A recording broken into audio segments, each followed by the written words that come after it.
So Bosai, we're now up to Kuf Tes Vav, Omid Aleph, the top of the page, but we have to do a quick review of what we learned to bridge from Kuf Yudalad to Kuf Tes Vav. And that is the sheet of Rav Huna. So we're about to make a transition from Rav Huna to his dissenter, and that's the opposite opinion of Rav Chizda. But let's understand Rav Huna first. And the issue is, if, let's say I'm of the opinion that mitzvos einam tzrichas kavana, which means that in the first tibul, if all I had in my closet, all I had available to me was chazeres, then I was yotzei the mitzvah of Mara with the first tibul. And if that be the case, then one would have ostensibly argued that the bracha on Mara should have been recited before the first tibul. Comes along Rav Huna, and he says, no. Rav Huna has a very unique and original position, and he's saying that, you know what? Even though mitzvahs ain't tzrichas kavana, and he was yotzei his basic chiyuv of Mara with the first tibul, nevertheless, he should postpone his bracha of Asher Kitchanu Mitzvos Tivanu Alachilas Marar until he eats the second tibul of Marar after the matzah. And we were trying yesterday to understand why Rav Huna does so. We understand very well that the Borei Pri Hadama, meaning the Birchas Hanenim, is going to come before the first tibul. Lesman Depoli.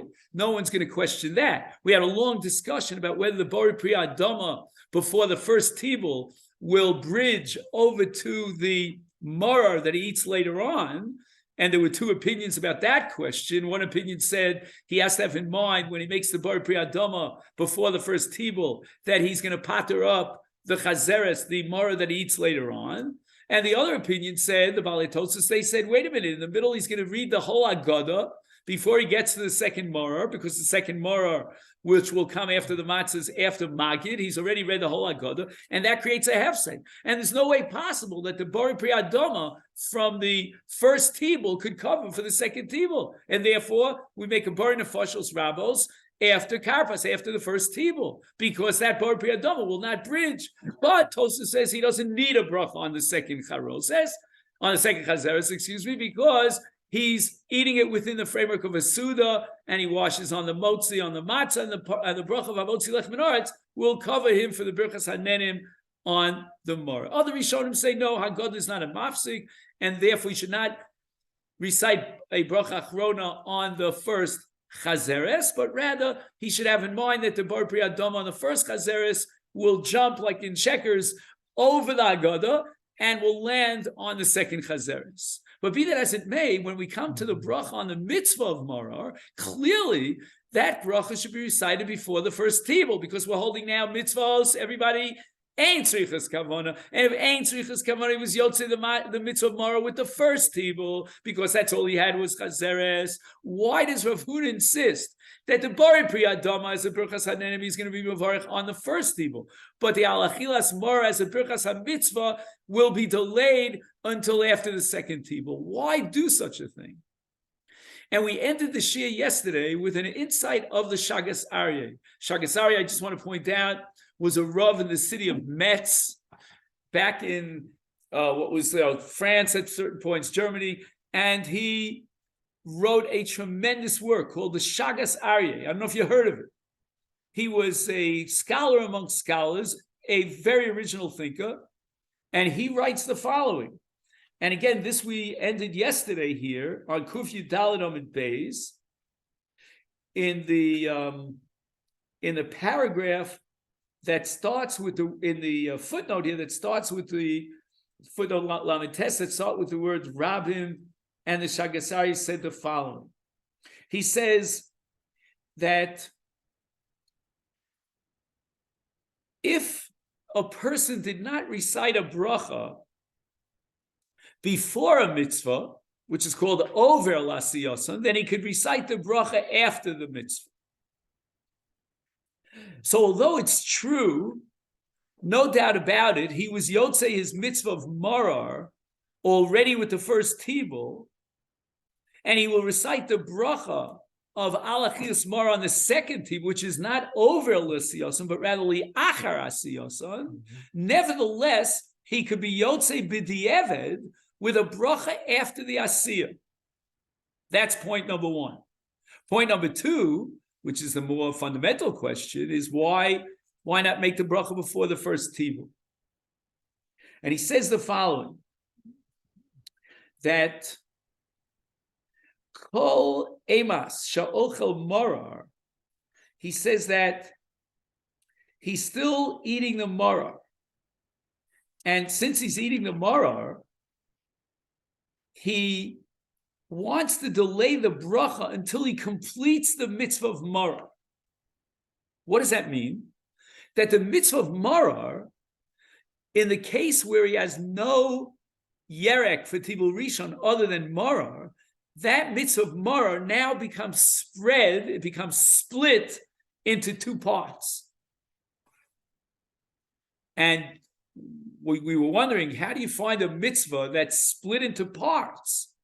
Perhaps the mitzvah of shofar, where you start with the tekiyos to be yushav and then you go to tekiyos to be umad, or perhaps the mitzvah of lulav, where you take the lulav ala boker after you get out of your pajamas, and then you shake the lulav in Hallel. So again, the mitzvah of lulav has two parts to it.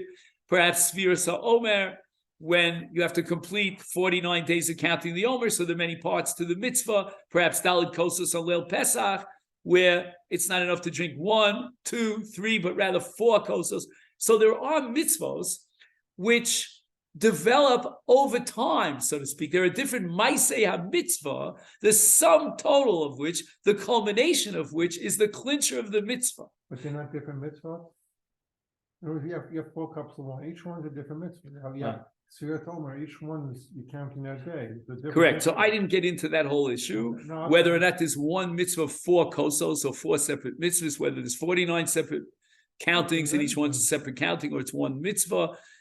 I was just trying to lisaber to ozen, just to give you like an overview that might form as a background to understand the Shita Rav Huna. Rav Huna sees in Morar a 2-part mitzvah. The first part is the morar that he eats at the beginning of the Suda, or I should say more precisely, before he starts the Suda. After the Haggadah. No, that's going to be the second mar. I'm talking about the first mar. The first mar, he has no yerek. The only yerek he has in his closet is what? Is chazeret. That's the first mar. Right. And then there's going to be a second mar, and Rav Huna insists that the second mar is going to clinch the mitzvah. What do I mean by clinch the mitzvah? It's going to culminate and complete the mitzvah. So the mitzvah of mar is made up of 2 parts. In each part, he eats marar. In the first part, he eats marar, and he doesn't even have kavanah l'shem mitzvah. He has kavanah l'shem eating a vegetable. Correct. It happens to be that the only vegetable he has. Why can't it be 2 separate mitzvahs? Why can't he have in mind, I'm eating chazera because that's all I have, but I'm not being Yotzei Morar right now. No, because we're holding now mitzvahs Eidam Tzrichas Kavan. Again, I can't go over all the hours of discussion about that, but mitzvahs Ein Tzrichas Kavan means that once you do the Ma'aseh mitzvah in its time, you fulfilled the mitzvah. Even that's all. You have in mind not to do Even if you had in mind that you're not interested in the mitzvah. So therefore, he was Yotzei his basic mitzvah of Mara with the first Achila in that scenario where he only has Chazeres for the first tibul. Even though his interest and his motivation is to arouse the curiosity of the children. L'shem ekera, l'shem shinui.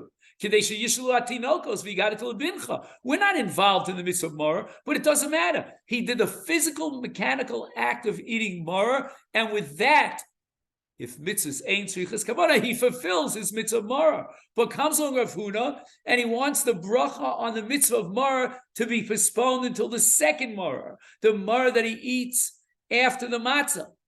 And there's an additional dimension of the mitzvah of Mar that's only achieved with the second Mar, the Mar that he eats after the matzah, because the Torah says, Al matzos umarorim yochlu. So he wants to be Mekayim the mitzvah of Mar Kiseder. Kiseder means in the sequence of matzah first and Mar second, and that adds a new dimension to complete the mitzvah of Mar. And Rav Huna's opinion is that when you have a mitzvah that stretches over two different parts, and the culmination and the final achievement, which I call the clincher, I just use, that's the word I used. I don't even know if you gentlemen use that word in the same way, but I call it the clincher. When you turn third base and you come into home plate, the clincher. The clincher of the mitzvah maror is the second achila after the matzah. And Rav Huna feels that if there's a mitzvah which stretches over parts and they are sequential, then the bracha should be postponed until the last part of the mitzvah. And therefore, I would submit to you, again, this, please I don't want you to get involved in this. I'm just giving you something, just l'saber ta'osid, if you know that phrase, just as a comparison. That I would say, according to Rav Huna, the way the Shagasari is presenting it, in the midst of shofar, we should not be making a bracha on the first set of 30 kolos, which is called Tkiyas D'Miyusha.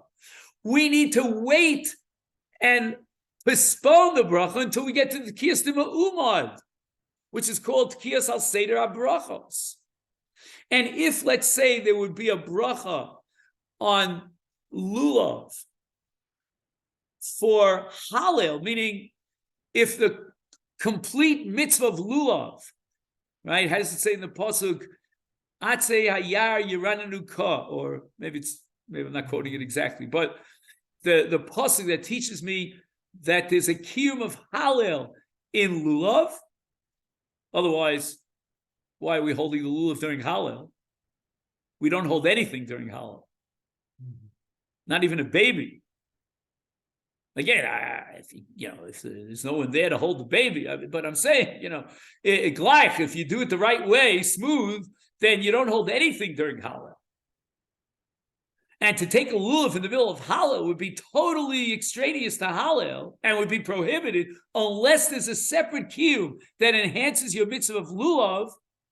And the Rambam says that the mitzvah of lulav in its complete form is only clinched when he takes the lulav during Hallel. So he uses the lulav to be Meshabeach HaKadosh Baruch Hu and thank Hashem with the lulav. Then I would say, according to what we've established here in Rav Huna, the bracha on lulav should not be recited early in the morning when he goes out to his sukkah and he shakes the Daled Minim. He should wait until Hallel. And I know many people who will recite the bracha on the lulav right before Hallel. And it was always appalling to me. Well, why not recite it in the morning? Take your first opportunity. But the answer is we want to integrate the bracha into the full-fledged kiyum of lulav, which is only achieved with Hallel. And if there were a bracha on Daled Kosos, which we don't have for whatever reason, we don't know why, but if there was Asher Kitshanu Mitzvos Tzivano Al Shtias Daled Kosos, the bracha according to Rav Huna would be postponed until the fourth kos. Well, you drink the first three without a bracha before? Again, I'm talking about a bracha asher kitshanu mitzvos tzivanu. There is no such bracha. I'm saying theoretically, we don't know why there's no such bracha. You could fill up an entire volume here of explanations why there's no bracha on Daled Kosos. It's one of the most fundamental issues in Perek Arvei Pesachim. But in a theoretical world, if you'd find me a machzor that says before the Daled Kosos make a bracha asher kitshanu mitzvos tzivanu lishtos arba kosos, which means that there's a mitzvah of drinking 4 kosos, not 1, not 2, not 3, but 4 kosos. It's a mitzvah that's comprised of 4 different shtiyos. Then the bracha according to Rav Huna would be postponed until he's ready for the 4th kos, because that's when he clinches the mitzvah. Are you following me at all? Yeah. Jeff, I don't see you. Are you there or? I guess I am here. Oh, you are there. Okay, I just want to hear a voice because again I see this beautiful picture here. But all right, now we turn to Daf Kuf Tes Vav. All right, Maskif La Rav Chizda. Now, watch what happens here. When I see the words Maskif La, which appear multiple times on every single folio, every single page in the Shas, I assume that what's going to follow Maskifle is a quote from a Mishnah, from a Brisa. Not so. Maskifla means an attack. That attack could be purely logical. As we'll soon see, Rav Chisda has no text to disprove the Shita Rav Huna. All he has is his compelling logic, which obviously Rav Huna was not so impressed by that logic, and he disagreed with that logic. Says Rav Chisda, Li'achar shemila kreso heimenu chozer u'mevarech alehu. Let's just translate the words of Rav Chisda literally, and then rack our brains to try to figure out what the man is saying. He's already filled up his belly with chazeres, because that's all he had for Tibul Rishon.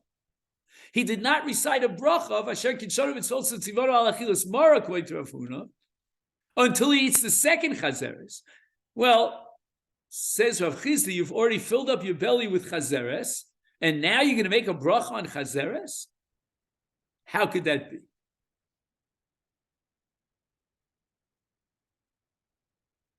Honestly, at the face of it, I have no clue what's bothering Rav Chisda. I always feeling like he has a bellyache. Mila Kreso. Imagine filling up your belly with chazeres. I don't know what kind of, Alka-Seltzer will help you at that point. But in any event, what's bothering Rav Chisda here? And I have a suspicion that Mila Kreso Mehem is what you call a hyperbole, if you follow my point. It's like an exaggeration. It's like a dramatic way of saying things, but it shouldn't be taken literally. You could take it literally. He filled up his belly. I don't know how much, a Kazayas Mara, I don't know whatever, but he's using it as a phrase, as an almost a dramatic way of coming down hard against Rav Huna. Now, I was quite disappointed in the Masifta because I didn't find a single footnote here. Give me a little bit of an insight, a grasp of what bothers Rav Chisda. Why is he opposed to Rav Huna? Now, I see, Joe, you have an art school. Does he add anything? Or does anybody have any other commentaries? It says that when you're, just look at when you're. Read it, drop louder, because Rav Chisda is saying that regardless of whether Mishnah requires intent, it would be improper to recite a Borei Pri Adama over the first letters and the Mara blessing over the second letters, as prescribed by Rav Huna. That doesn't tell me anything. It doesn't tell you, no. It's talking about intent here. No. It's not going to give you any. I'm disappointed. How about Tosfos? Did you read the Tosfos nice to? Not to? Maybe he'll tell you something. Yeah, let's take a look at Tosfos. I just want to see, before we get to Tosfos, if the Rashbam adds anything or. Okay. No, he starts from there. It doesn't have anything. Okay, so 1 second. It speaks about intent, and we don't have intent for something, so it doesn't matter what you do. You can eat a lot, a little, doesn't matter. Okay.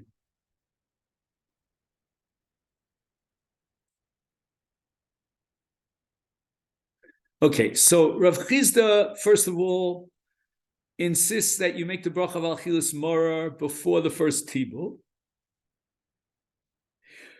Nami nira disavar kiresh lokish the boy kavan. Oh. So now Tosfos is completely changing the whole perspective here. He's saying that Rav Chisda and Rav Huna are standing on different grounds. Rav Huna, as we discussed at great length, is holding that mitzvahs ain't tzrichas kavanah. But Rav Chisda holds mitzvahs tzrichas kavanah. If mitzvahs tzrichas kavanah, then he's not going to have kavanah to be yotzei with the first tibul. He would prefer to have kavanah to be yotzei with the second tibul. So obviously he's not going to make the bracha al achilas morah on the first tibul, because he's using that yerek, which is called chazeres, as a yerek. He's not in the least bit interested in eating it as maror for the mitzvah of maror, which he's going to postpone until after he eats the matzah. And therefore, if you hold mitzvah tzrichas kavana, he wasn't yotzei with the first tibul. V'afal pichein savar di ein nochel levarech betibul sheni. Whoa. Afal pichein savar di ein nochel levarech betibul sheni sheyotzi bo yedei chovaso. Why not? Kevan shekvar mila kreso.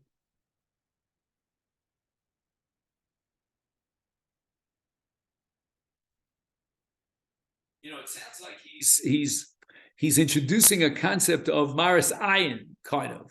I don't mean that literally, but similar to maris ayin. In other words, he filled up his belly with mara, albeit it was not for the mitzvah mara, but it looks like he fulfilled his mitzvah mara, and then he's going to go ahead and make a brach on the second mara.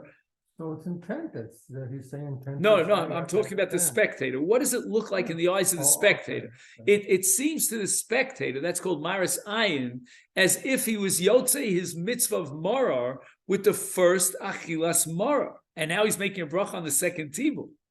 In truth, the spectator is totally mistaken, because he was not yotzei his mitzvah of maror on the first tibul, because mitzvah srichas kavana, and he had kavana to be yotzei with the second tibul, not with the first tibul. The Isavar ain't Srichos Kavana. Now Tosfos argues against our premise. We thought that Rav Chizda was standing on the same grounds and operating with the same premise as Rav Huna, namely that mitzvahs ain't Srichos Kavana, and he was Yotzei with the first tibul. He says Havi Le'Lemeir Beheja. Then Tosfos is arguing that Rav Chizda should have been more outspoken about it. And he should have said explicitly that the reason why he requires a bracha on Tibul Rishon is the nafik b'Tibul Rishon. Forget about this milei kreis over him. He already fulfilled his mitzvah Tibul Rishon. V'im yivarech therefore b'Tibul Sheni have your bracha levatollah. Tosfos is assuming now that if Rav Chizda accepts the principle of Rav Huna of mitzvahs ein tzrichas kavana, then his argument, Rav Chizda, against Rav Huna should have been, it's not over l'asiyasa. You've already fulfilled your mitzvah. We don't make a bracha after the fulfillment of the mitzvah. And that's not what Rav Chizda is saying. He doesn't say a word about the fact that you were already yotzei your mitzvah of mara with the first tibul. How could you make a bracha after you're already yotzei? That's not the language of Rav Chizda. That would have been the right language of Rav Chizda that he held mitzvahs ein tzrichas kavana, namely you were yotzi already with the first tibul, you fulfilled your obligation of maror. Why are you making the bracha after you already fulfilled your obligation? That's impossible. That's not what Rav Chizda says. He should have said that. But the answer is that Rav Chizda actually stands on a different ground than Rav Huna, namely that mitzvahs tzrichas kavana, he was not yotzi with the first tibul. And nevertheless, we want the bracha to be on the first tibul, even though he wasn't yotzei with the first tibul, which is very odd. And that's where we introduce the concept of maris ayin, that maybe it looks like in the eyes of the spectator he's already fulfilled his mitzvah. How can he then go ahead and make a bracha?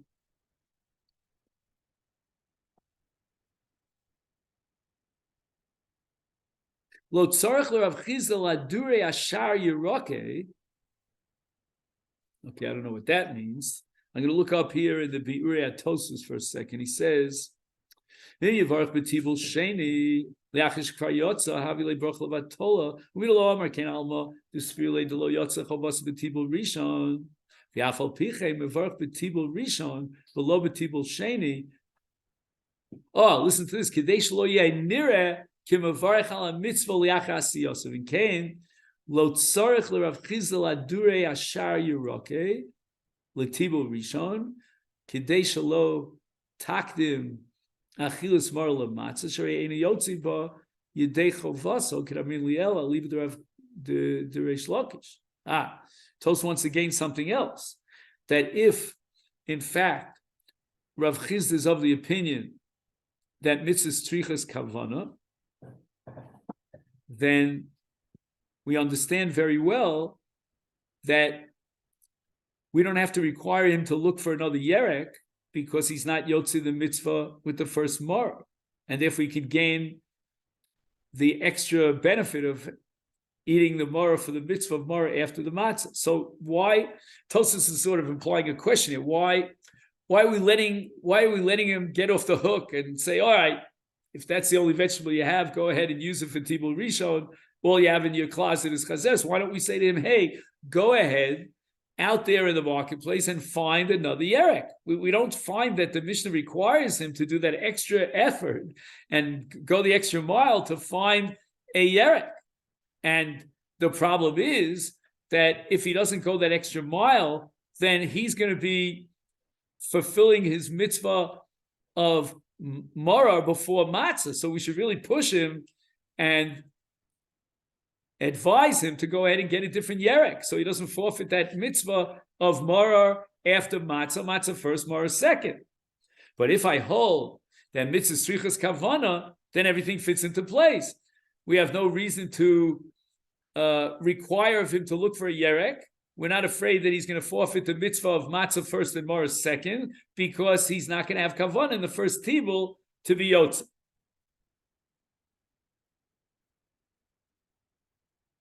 Now we have to ask ourselves the following question. According to Rav Chizda, the way Tosfos presents it, that mitzvahs tzrichas kavana, and he was not mechavin in the first tibul for the mitzvah of maror, and he wasn't yotze, why then does Rav Chizda recommend or insist that the bracha of achilas maror be made on the first tibul? He's not yotze with the first tibul, and he doesn't want to be yotze with the first tibul because he wants to wait for maror after matzah. The Tosfos says, "Uvarech l'Rav Chizda b'tibul rishon al achilas maror afagav dikar mitzvahs maror lo nafik." I don't know what he means by ikar. I mean, I would say he wasn't yotze at all the mitzvah of maror because he had kavanah shalol lotzes and mitzvah tzrichas kavanah. And ela b'tibul sheni, he only fulfills the mitzvah of maror with tibul sheni l'achar matzah. Says Tosfos, nevertheless, mo eles habracha shebirech b'tibul rishon l'tibul sheni me'achar sha'ochal mimenu ma'at b'tibul rishon. Oh, Tosfos is going to introduce shofar here. Okay, good. So wait a minute, before we're going way too fast, getting really ahead of ourselves. So again, let me just go over the basics over here.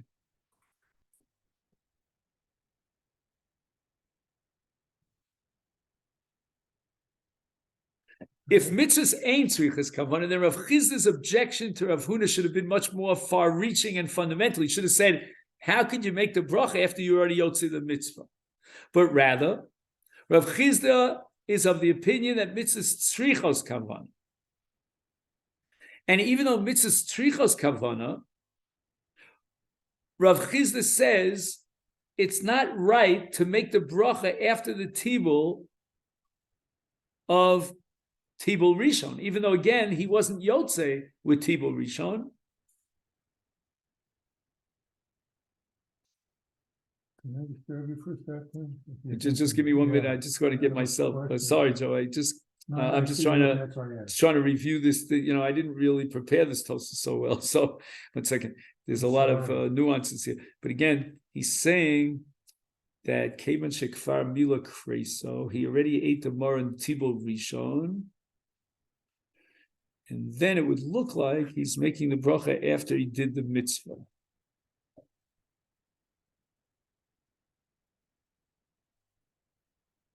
So again, his objection is not that the bracha on Tibul Sheni would have been a bracha of Atola.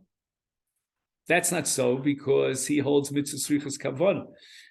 But if Rav Chizda would hold mitzvahs ain't tzrichas kavanah, then the bracha on Tibul Sheni would be a bracha of Atola. And we don't find that Rav Chizda stood up and fought a battle against Rav Huna on that ground. Hey, according to you, Rav Huna, the bracha on Tibul Sheni, that's a bracha of Atola, because mitzvahs ain't tzrichas kavanah. So the reason Rav Chizda didn't get up and make that fundamental objection is because Rav Chizda is of the opinion that mitzvahs tzrichos kavanah. If mitzvahs tzrichos kavanah, then he wasn't yotze with the first tibul. So then the question becomes, well, if he wasn't yotze with the first tibul, why is he making a bracha on the first tibul? And here he's saying that since he ate the maror with the first tibul, The easiest you said the Me'achar chazeret. she'ochal mimenu ma'at b'tibul rishon. Okay, so that's where we're up to. I just want to make a note of it. You have those words in Tosfos, me'achar she'ochal mimenu ma'at b'tibul rishon. Those are the words I'd like you to sort of underline. Yeah, Joe, what do you want to say? Well, sort of answer, because I don't understand the whole question that Rav Krista and Huna have here. There's so many things in halacha that we do that when you make a bracha on something, and then later on you'll have similar or the same thing, just put fruits on the table. You ate the apple, but there's something that was put on that was more important, or that you like even better, and it was put on afterwards. You're going to make another bracha. No one's going to someone say, "Hey, you already made an eighth on the apple. Now why are you making eighths on the orange? You had no kavanah for." There are many aspects in halacha that are like that. So why would it be that he's taking out the borei pri adama? He's taking out an adama. He happens to have chazer. Okay, it looks bad, but why question him? He had chazer. There's no report intent before, and why should I question later on when he's going to do it again with a chazer and use it as maror? He's not even using it as an adama now. And especially on Pesach, where we have all these questions, so we ask the question, we'll come and say this, we do this way, just like the whole everything we Joe, do like that. Are you working with the following? This is what I want to make sure. In Birchas HaMitzvah, there are two basic points that we can never forget. Point number one is that the bracha has to be recited before the mitzvah. Correct. And point number two is that the bracha has to be recited as close to the mitzvah as possible, but before the mitzvah. Right. After the mitzvah, it's a bracha of atola. It's too late. You're not a bar chiyuv. You can't say asher kitshanu mitzvosa v'tzivanu because it's not v'tzivanu. You already fulfilled your obligation. So Tosfos says that's Rav Chizda's problem over here. Rav Chizda is saying to Rav Huna, look, according to you, Rav Huna, mitzvahs ain't tzrichas kavana. Okay. And therefore, you were yotze already your mitzvah of Marar on the first tibul. How can you then make a bracha on the mitzvah of Marar? You're not obligated to the mitzvah of Marar. You've already fulfilled the mitzvah of Marar. And Rav Chizda doesn't even point that out.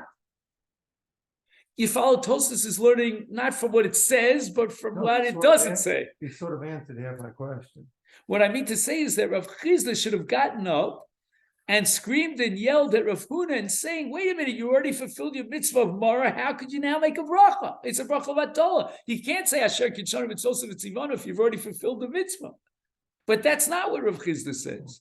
And Tosfos' solution to that enigma is that Rav Chizda is actually standing on a different ground. He holds mitzvos tzrichos kavan, and in fact, he was not yotze his mitzvah with the first tibul. Right. So I can't ask you the question, well, how could you make the bracha after the first tibul? You already yotze the mitzvah. I can't say that because Rav Chizda l'shitaso holds mitzvah tzrichos kavana, and if mitzvah tzrichos kavana, he wasn't yotze with the first tibul. Not just the bracha on what you're having, like wine. Good perfect example. You put another bottle on the table, you have to make another bracha. But it's not having any, because it's not there, but here it's because of the mitzvah. Correct. The whole mechayev of the bracha, the chiyuv bracha, is because of the mitzvah. Yeah, otherwise, Asher Kitshanu Mitzvosa V'tzivanu is meaningless.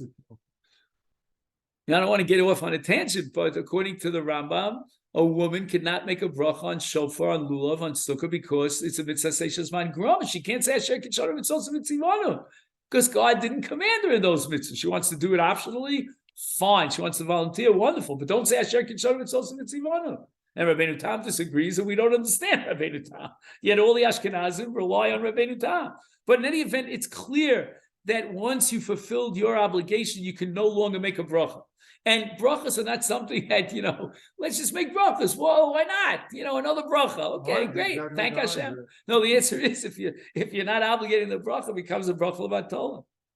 So Rav Chizda could have really attacked Rav Huna on a much more basic level, says Tosfos. He could have attacked him because the bracha, given that mitzvah saying tzrichos kavana, after the first tibul is a bracha of Atola. He's already yotze his mitzvah with the first tibul. But Rav Chizda didn't object in that way. He dropped the ball on that. Why? Because he himself held you were not yotze the mitzvah of matzah. Of Morah, with the first tibul, because mitzvah tzrichos kavana. And he wants to gain the mitzvah of Morah later on after the matzah. So why then does Rav Chizda require a bracha before the first tibul? It makes no sense. He's not going to be yotze the mitzvah of Mara until the second tibul, and he's making a bracha. And that's why I said there are two principles here. Number one, the bracha has to come before the mitzvah, but number two, it's got to come right before the mitzvah, immediately. It's got to be samach the mitzvah. And certainly, you can't say that the bracha he made on the first tibul is samach to the second tibul. So why does Rav Chizda insist that you recite the bracha before the first tibul? And Tosfos makes 2 points. Number one, he's eating a little bit of the maror, right? Let's see that in Tosfos. He says,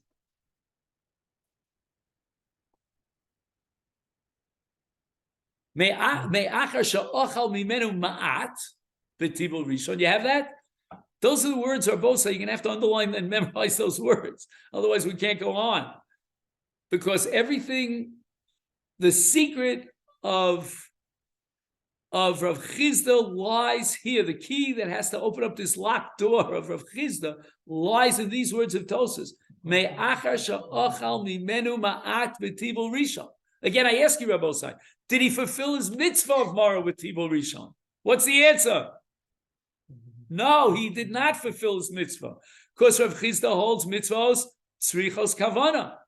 And he wants to fulfill his mitzvah Mara with the second tibul after matzah, post matzah.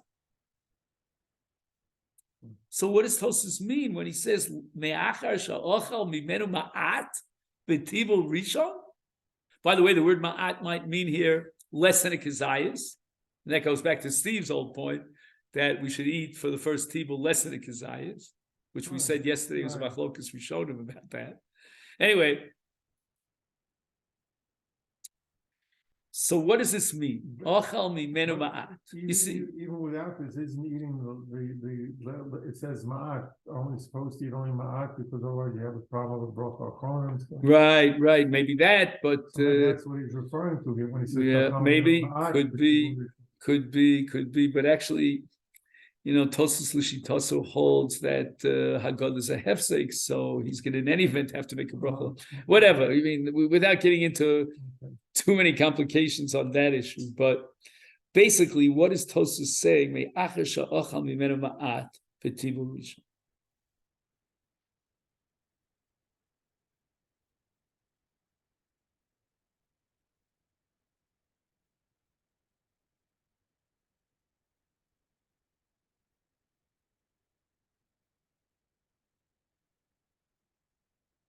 So let's just say like this, just to get the ball rolling. Every mitzvah has 2 parts to it. Can anybody help me with that?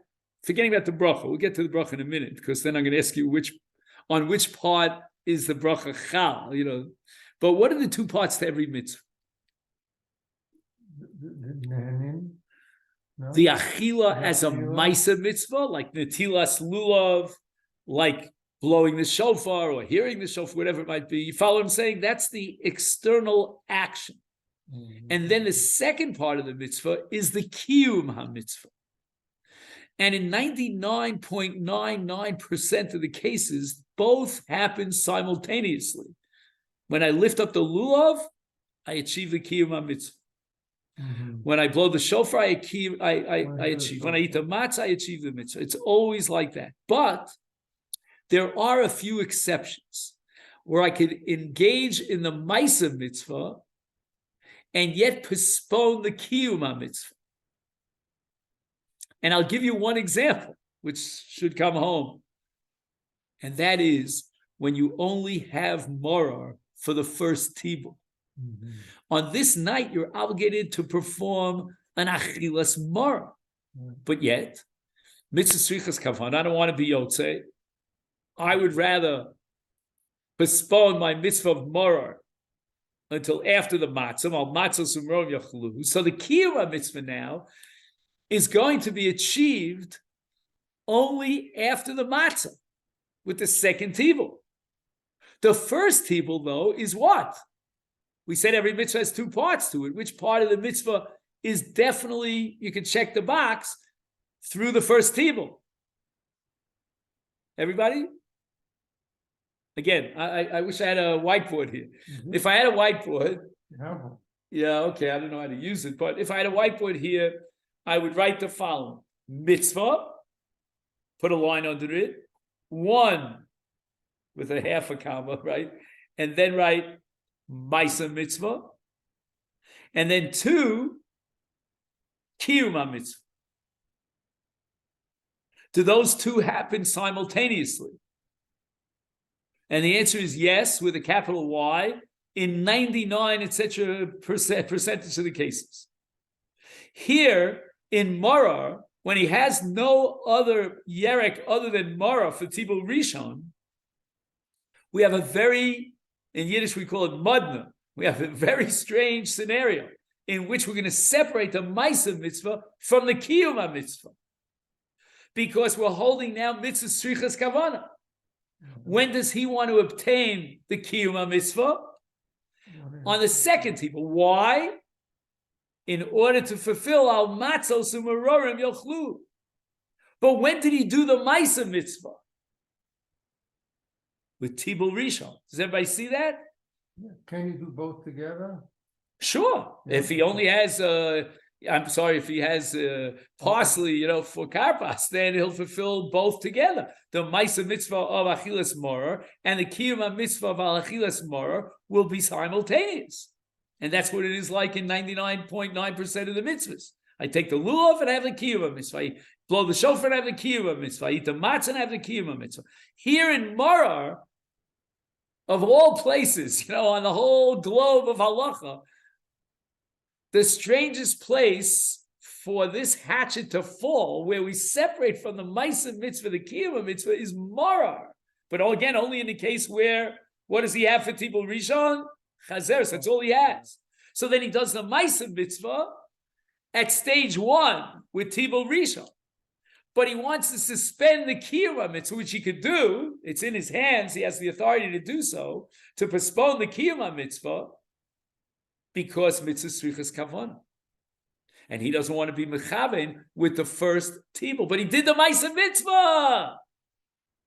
Says Rav Chizda, when you separate the Maisa mitzvah from the Kiyuma mitzvah, then the bracha is on the Maisa mitzvah. Don't ask me why.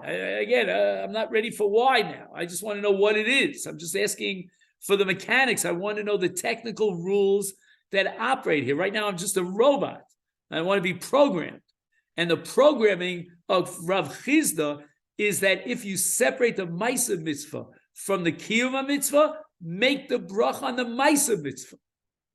In that sense, from that perspective, Rav Chizda is almost the opposite of Rav Huna, min hakotza lakotza, because Rav Huna was of the opinion that we are going to make the bracha, according to Rav Huna, not on the first tibul, but on the second tibul. And Rav Huna is arguing that since he's going to be involved in the eating of the maror on the second tibul, he should make the bracha on the second tibul. And as we try to enhance the understanding of Rav Huna, because there is an extra element of, we call it brownie points, an extra kiyum on the second with the second achil of maror. So he wants to get the bracha suspended until the last part of the mitzvah, the very end of the mitzvah. Like we said in Dalet Kosos, let him make the bracha on the last of the 4 kosos. And Rav Chizda is going to say the exact opposite. Rav Chizda is going to say you started with the mitzvah, you didn't even have the kiyuma mitzvah, all you had was the maisa mitzvah, the technical mechanical act of eating the maror with Tibul Rishon, because that's all he has. That's where we want the bracha. The bracha is going to be on the maisa mitzvah without the kiyuma mitzvah. Whereas Rav Huna's argument is suspend the bracha until he gets to the full-fledged kiyuma mitzvah. And when is the full, complete, ideal mitzvah achieved? Only with the second maror. That's what he should be making a bracha. So whereas Rav Huna wants to postpone the bracha and leave behind, without a bracha, Tibul Rishon, which, if mitzvahs ain't tzrichas kavana, achieves a kiyuma mitzvah. So you have both the maisa mitzvah and the kiyuma mitzvah, and you're not going to make the bracha. Rav Huna is going to postpone the bracha until the end because he has an extra enhancement of the mitzvah when he eats it after the morrow. And Rav Chizkiah is going to take the opposite approach. Rav Chizkiah is going to argue that if you have a Maisa mitzvah, the Kiyum mitzvah is going to be postponed till later. Make the brach on the Maisa mitzvah. Let's see if Tosas will bear me out here. The Havi midi the Havi abirchas shofar, the mevarech at Kiyah de miyushav, the yeshiva. Do you see that? This is before he davens musaf. It's not al seder brachos. I have no doubt in my mind that Rav Huna at this point would get up and argue, no, make the bracha on the kiyos de ma'umad. But Rav Chizkiah is going to say, well, you did the Maisa mitzvah, umoelas habracha l'tkiyos sheba mida, sheim ikar v'naseis al seder habrachos. Which reminds me of Rashi's Shita, that Malchus, Zechronos, and Shofars is Doraisa. That's only Rashi's unique Shita. But in any event, he wants to integrate the shofar with the Shmon Esrei, with Musaf. Why not Shachris? That's a different question. But Dafka Musaf. You see, the truth is, I don't understand Tosas's, as we say in Yiddish, Zushtel. This is not a fair analogy. Because in the case of Rav Chizda, since mitzvah strichas kavana, he doesn't have kavana to be yotze with the first tibul. He has not obtained any kiyum mitzvah whatsoever, and yet he's going to make a brach on the maisa without a kiyum. Not so in the case of shofar. Maybe you could say that shofar in its ultimate ideal state is al seder brachos, but certainly the shofar itself is a mitzvah. The Torah says, Yom Trua Yelachem. He heard the blasts, he's the 9 blasts of shofar. He was Yotzei his mitzvah. I have no qualms about the fact that he makes the bracha before the Tkiyas the Miyushav, before the Maisa mitzvah and before the Kiyama mitzvah. Otherwise, it won't be over Lasiyosa. So the equation of Tosas is a little bit of a stretch.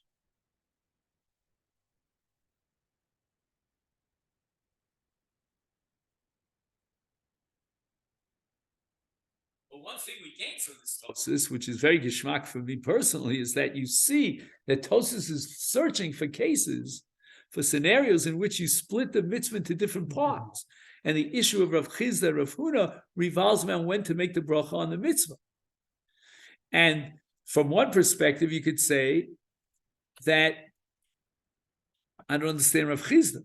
I mean, the bracha should be before the kiyum mitzvah. And the kiyum mitzvah, according to mitzvah srichas kavod, is only with the second tibul. Why are you making bracha on the first tibul? On the other hand, I have problems with Rav Huna as well, because Rav Huna is holding mitzvah ain't srichas kavana, which means that he was yotze with the first tibul. Why is he postponing the bracha till the second tibul? But one thing is clear, that Tosas understood that this sugya of a birchas ha-mitzvah mara, in the case where he only has mara for the first tibul, is basically a universal issue about mitzvos that are split into parts. Should he make the bracha before the first part, or should he postpone the bracha till the last part? And Rav Chizda wants to make the bracha as early as possible. That's his agenda. Before he starts anything, any smell of the mitzvah, any shmek, he should already be making the bracha. And that's why in Shofar, says Tosfos, Rav Chizda has a great proof. You should make the bracha before the tkiyos de miyusha. And even if I tell you that the ikar tkiyos al seder brachos, you start in the mitzvah, once you start, any start of the mitzvah generates a bracha. And Tosfos now lumps together 2 different cases of starting the mitzvah. One is the case where you were Makayim the mitzvah, but not in its perfect ideal state. And the other is where you did the Maisa mitzvah even without the Kiyum mitzvah. And both of these, according to Tosfos, should be lumped under one rubric, namely, when you have a mitzvah, should you recite the bracha when you start the mitzvah, or later on when you complete the mitzvah? Okay, Rabosa, we'll stop here. If you have to have, I always forget to bring a pencil here. All right. These Gemaras don't belong to me. That's why I prefer to write with a pencil. So maybe you could send me a little bit of a note. Steve, you're good at this if you don't mind. And that is, if you could write down that we're up to Tosfos Vahashta. See the word Vahashta in Tosfos? That's where we want to Neder, pick it up tomorrow. And Rabosa, if you could stay for just 1 minute, if you're not running.